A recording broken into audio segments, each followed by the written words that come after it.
ყველაფერი 2000-იანი წლების დასაწყისში ამერიკული Le Mans-ის სერიაში დაიწყო, სადაც სტანდარტული 6-ცილინდრიანი S54 ძრავით აღჭურვილი M3 უძლური აღმოჩნდა Porsche 911 GT3-ის წინააღმდეგ.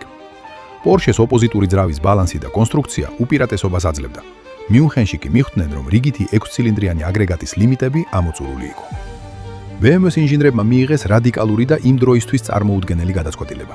მათ გვერდზე გადადეს M3-ის DNM-ის მთავარი სიმბოლო 6-ცილინდრიანი ძრავი.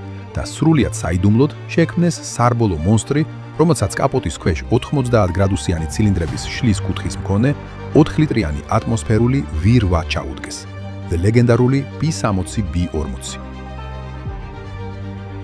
ეს არ იყო ჩვეულებრივი სერიული ძრავის მოდიფიკაცია. ძრავი შეიქმნა ნულიდან, ექსკლუზიურად სარბოლო ტრეკისთვის, ფორმულა 1-ის ტექნოლოგიების ბაზაზე. მისი ბლოკი და ცილინდრის თავები ალუმინის სპეციალური შენადნობისგან ჩამოასხეს, რამაც ძრავი იმდენად კომპაქტური და მსუბუქი გახადა, რომ ის სტანდარტულ S54-ზე ნაკლებსაც კი იწონიდა. ინჟინრებმა გამოიყენეს მშრალი კარტერის სისტემა, რამაც ორი უმნიშვნელოვანესი უპირატესობა მოიტანა. ჯერ ერთი ძრავი მაქსიმალურად დაბლა დაჯდა, რამაც სიმძიმის ცენტრი დრამატულად დასწია. და მეორე, მოსახვევებში უზარმაზარი გადატვირთვების დროს ძრავის ყველა უბანი დაცული იყო უზეთობისგან.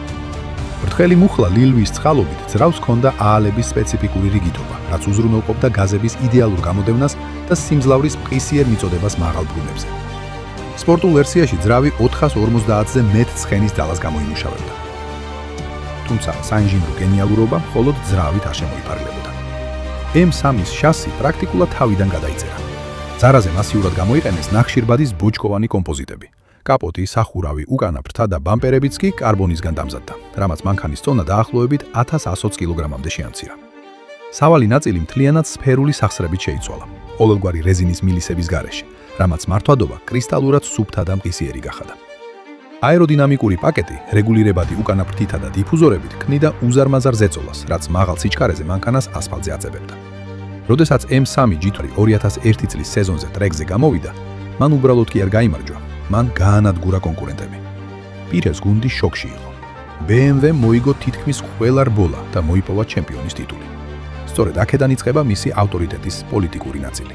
გაცოფებულმა Porsche-მ პროტესტი გამოთქვა და მიუთითა Le Mans წესებზე, რომლის მიხედვითაც სარბოლო მანქანას უნდა ქონოდა სერიული, საგზაო ანალოგი გაყიდვაში. BMW-ს იმ მომენტში არ ყავდა საგზაო V8 i46. წესების დასაკმაყოფილებლად BMW-მ სასწრაფოდ შექმნა ლეგენდარული GT-რის საგზაო ვერსია.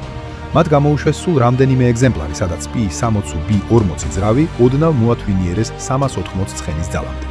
მოაშორეს სარბოლო ატრიბუტიკის ნაწილი, თუმცა შეუნარჩუნეს კარბონის დეტალები, ხისტი შასი და მექანიკური ტრანსმისია. ეს მანქანა კოლოსალურ